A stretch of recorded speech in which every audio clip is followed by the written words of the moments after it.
চট্টগ্রাম নগরের আতুরার ডিপো। পুরো চট্টগ্রামের গরু ছাগলের চামড়ার প্রায় ৮০% এখানকার আড়তে সংরক্ষণ করা হয়। চট্টগ্রামে এবার ৩ থেকে ৩.৫ লাখ কাঁচা চামড়ার সংগ্রহের টার্গেট নেওয়া হয়েছে। সেই অনুযায়ী প্রস্তুতিও নিয়ে রাখেন আড়তদাররা। তবে চামড়ার দাম নিয়ে ব্যবসায়ীরা তুষ্টির কথা জানালেও অসন্তুষ্টির কথা প্রকাশ করেছেন কোরবানিদাতা ও ফরিয়া ব্যবসায়ীরা। তাদের দাবি অনেকটা বাধ্য হয়েই আড়তদারদের চাওয়া দামে চামড়া বিক্রি করতে হচ্ছে। আড়তদার ও ব্যবসায়ীরা বলছেন, বাণিজ্য মন্ত্রণালয় ঢাকার বাইরে গরুর চামড়ার ন্যূনতম দাম নির্ধারণ করে দিয়েছে। সে অনুযায়ী একটি লবণযুক্ত কাঁচা চামড়ার দাম ন্যূনতম ১,০০০ টাকা।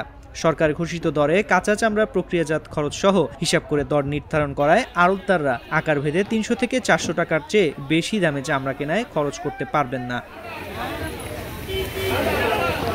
মৌসুমী ব্যবসায়ীরা বলছেন, গ্রামাঞ্চল থেকে কমপক্ষে ২ থেকে ৩০০ টাকায় চামড়া কেনা হয়। চট্টগ্রাম জেলার দক্ষিণ কিংবা উত্তর জেলার বিভিন্ন থানা থেকে চামড়া সংগ্রহ করে নগরের আতুরার ডিপোতে আনতে বড় অঙ্কের পরিবহন ব্যয় হয়, যে কারণে চামড়া কেনা মূল্য আড়তদারদের বেঁধে দেওয়া দাম থেকে বেশি হয়। এছাড়া আড়তদাররা যে দামে চামড়া নিচ্ছেন তাতে তারা প্রতিটি চামড়ায় দ্বিগুণ লাভের কৌশল করেছেন।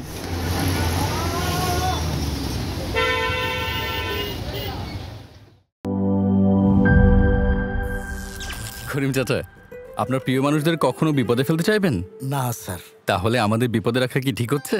এজন্যই বিজলি কেবলস সবচেয়ে ভালো ও নিরাপদ। ফ্লেম রিটার্ডেন্ট পিভিসি দিয়ে তৈরি বিজলি কেবলস, নিরাপদ আজীবন।